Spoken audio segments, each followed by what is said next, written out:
If budgeting makes you yawn, but you still want more money in your pocket, you're in the right place. Let's make cash flow fun and simple, no spreadsheets required. First up, let's get real with your income. Grab those bank statements and monitor every cent for 3 months.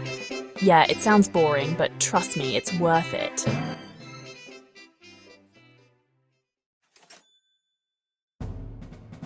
Next, we're going on a spending diet. Can you DH one of those Netflix accounts? Do you really need both Foxtel and Netflix? And how about cutting back on takeaways? Your wallet will thank you. Now let's get creative. Sell those extra items gathering dust. Or offer your services, maybe dog walking, or grocery shopping for the elderly. Every bit helps.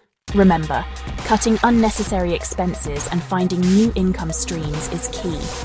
Follow these steps and you'll be on your way to unlocking that sweet, sweet passive income. Cheers, mate. And here is another tip from a secret millionaire.